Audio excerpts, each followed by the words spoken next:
है। ये भगवान रामचंद्र को सुनने से शिक्षा प्राप्त होती है। पति पत्नी के संबंधों की विशेषता सामने आई है। यदि पत्नी पति की अनुरागिनी है तो भगवान शंकर जो संहारक हैं ये भी विजय प्राप्त नहीं कर, यानी काल भी नहीं मार सकता है। चरित्र सुनेंगे सावित्री का, काल भी उसे नहीं मार पाया। ये सतत का प्रभाव है। वही मैया पार्वती ने सुना, बड़ा ही सुखद आनंद का अनुभूत करती है मैया पार्वती कि कैसा ब्रह्म का चरित्र है, कैसे भगवान का चरित्र है। कहाँ मैं परीक्षा लेने चली गई। ये तो चरित्र को सुनने जितना आनंद मिलता है इतना किसी में आनंद नहीं मिलता। और मैया पार्वती ने आगे सुना है कि छल कर कार्यो तासु व्रत और प्रभु सुर कारज कीन, जब तिहि जान्यो मरम तब श्राप भोग कर दी। अब ये जालंधर से विजय प्राप्त करने के लिए देवताओं को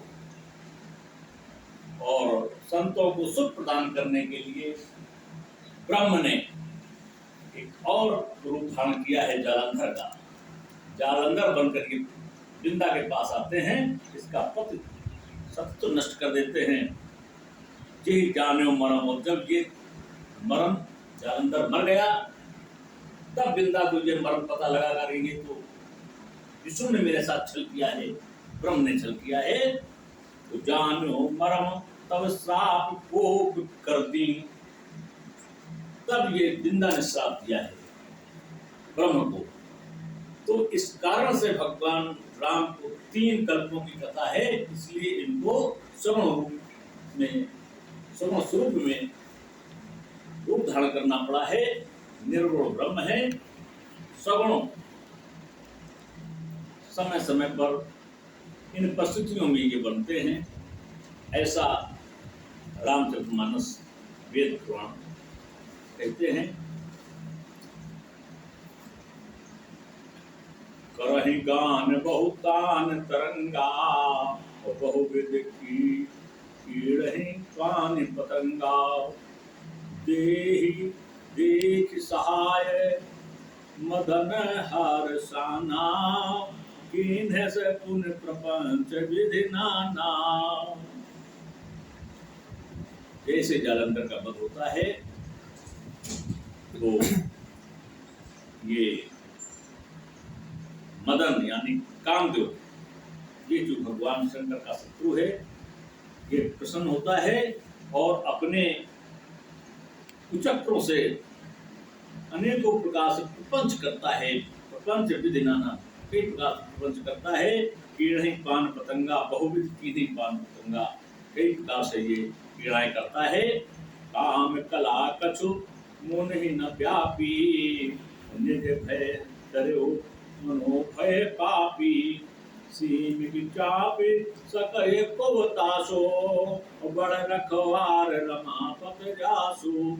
इसके भगवान उसकी रक्षा करते हैं, उसके आगे किसी की नहीं चलती है। इस कामदेव ने बड़ा प्रपंच किया और भगवान शंकर को बदनाम करने के लिए, भगवान शंकर को नष्ट करने के लिए। लेकिन जहाँ प्रभु ब्रह्म की कृपा हो जाए वहाँ कोई कुछ नहीं कर सकता है। बड़ रखवार रमापति जासु, रमापति भगवान विष्णु कहा गया है, किसी ने कुछ नहीं कर पाया है। सहित सहाय सहित अति मान्य हार मन मैन, कहे से जाय मुनि चरण कवि कही सुख आरत बैन। तब ये असहा हो गया कामदेव, इसका प्रपंच काम नहीं आया। इसने भगवान शंकर के पैर पकड़ लिए, मुनियों के पैर पकड़ लिए और दीन बीन वचनों से कहने लगा, बोलने लगा। कामदेव की बात है कि भयो नारद मन कछुरोषा, कहे प्रिय वचन काम परितोषा। लेकिन भगवान नारद कोई इससे भय नहीं लगा, मन में कोई क्रोध भी नहीं आया। और मृदु वचन में नारद ने कामदेव से कहा कि नाय चरण सिर आयस पाई, तुमने चरण बंधन किया है इसलिए आयस दिया, आशीर्वाद दिया है। और गयो मदन तब सहत, आशीर्वाद लेकर के कामदेव वापस चला जाता है। मुनि सुशीलता आपन करनी, सुरपत सभा जाए सब वरनी, सुन सबके मन अचरज आवा, मुनि प्रशंसे हरै सिर नावा। तब नारद गवने सो पाही, पिता काम यही नित मन माही। मार चरित शंकर सुनाए, अत प्रिय जान महेश सिखाए। बार बार बिनवो मोन कोई, जिम जय कथा सुना बहु मोही। जिम जन हरहि सुना बहु कवहूँ, चलो प्रसंग दुरायहु तबहूँ।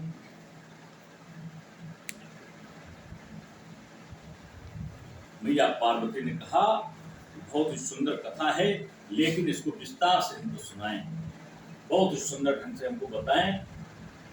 भगवान शंकर ने कहा ठीक है। संभुतीन उपदेशित नहीं नारद सुहान, भरद्वाज कौतुक सुनो हर इच्छा बलवान। भगवान शंकर ने नारद को उपदेश दिया, समझाया, तीनों कालों की कथा सुनाई। ब्रह्म ने कैसे जय विजय को उतारने के लिए हिरण्यकश्यप के पहले जन्म का उद्धार किया, दूसरे जन्म में रावण कुंभकर्ण की बात बताई।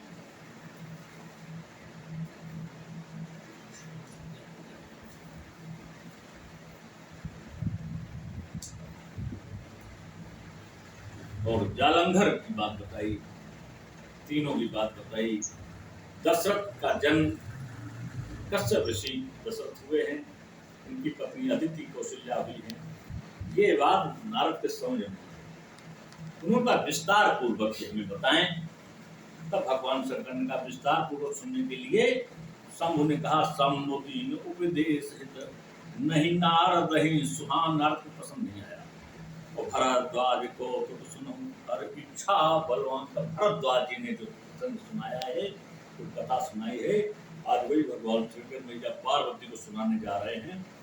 विस्तार से कथा सुनाएंगे ताकि इनके समझ में आ जाए। अभी ये तीनों काल की कथा संक्षेप में भगवान शंकर ने मैया पार्वती को सुनाई, लेकिन किसी के तो ठीक से समझ में नहीं आई। समय अपनी गति पर है, कथा विस्तार पूर्वक है, इसलिए अगले रविवार को फिर सत्संग भगवान कृपा करेंगे, होगा। भगवान का 2 बार नाम प्रार्थना, उसके बाद कथा का विश्राम। बहुत ही सुंदर प्रसंग है। ये तीनों काल की कथा 2 दोहा में भगवान शंकर ने मैया पार्वती को सुना दी। जालंधर वध सुना दिया, कैसे जालंधर का वध हुआ, कैसे क्या श्राप बिंदा ने विष्णु को दिया, विष्णु छल किया था बिंदा के साथ। और नारद भी भेद को नहीं समझ पाए। इसमें ये जो मदन है, इसने भी बहती गंगा में हाथ धोया है, लेकिन किसी की कुछ समझ में ठीक से नहीं आया है। इसलिए भगवान शंकर ने भरद्वाज द्वारा जो समझाया गया है, इसी द्वारा समझाया गया है। ये सुंदर सी कथा आगे बताई है और हर इच्छा को बताया है। हर इच्छा बलवान, हर की जो इच्छा होती है, हर उसी हिसाब से व्यवस्थाएं बनाते हैं और व्यवस्थाएं पूरी करा लेते हैं। इसलिए हर इच्छा के अनुसार आगे का वृत्तांत आप अगले सुनेंगे। बहुत ही सुंदर, सभी लोगों का सानिध्य, सत्संग के नाम से सभी एकत्रित होते हैं। बहुत ही सुंदर बात है। एक घड़ी आधी घड़ी, वो आधी में पुण्याद तुझे संगत साधु की, हरहि कोटि अपराध। आधी से आधी भी घड़ी अगर सत्संग आपने कर लिया है तो करोड़ों पाप समाप्त हो जाते हैं। और हम लोग तो आधे घंटा यानी 2.5 घड़ी 24 मिनट की एक घड़ी होती है और 30 मिनट हम लोग सत्संग करते हैं, यानी सवा घड़ी सत्संग हम लोगों को होता है। करोड़ों पाप समाप्त हो जाते हैं। समय का अभाव है, इसलिए यही कथा का विश्राम है। कन्हैया बाबा सेवा समिति द्वारा संचालित श्री राम कथा में रात सत्संग में हम सभी पर प्रभु की कृपा है तभी उपस्थित होते हैं, और ऐसी प्रभु की कृपा बनी रहे ताकि हम लोग क्रमवार पूर्णतः प्रभु राम का सत्संग श्री रामचंद्रमानस क्रम से सुनते रहें। ये सत्संग हमारा पहुंच गया है दोहा नंबर 127 तक। 127 तक नंबर 127 तक पहुंचा है। आज 122 से 127 दोहा तक की कथा हुई है, लेकिन ये कथा किसी के समझ में नहीं आई। तीनों काल की कथा कैसे कैसे वरदान है, कैसे क्या हुआ है, ये भगवान शंकर ने भैया पार्वती को बताया। इसी में तीनों युद्ध हो गए, तीनों को संहार हो गया। नारद भी समझ नहीं पाए, भैया पार्वती भी नहीं समझ पाई। तो नारद के कहने के अनुसार अब भरद्वाज जी ने जैसे कथा सुनाई है, ये कथा अगले रविवार को मिलेगी सुनने को। आप लोग ऐसे समय से उपस्थित रहें। बहुत बहुत धन्यवाद, साधुवाद। आनंद कंद भगवान की जय।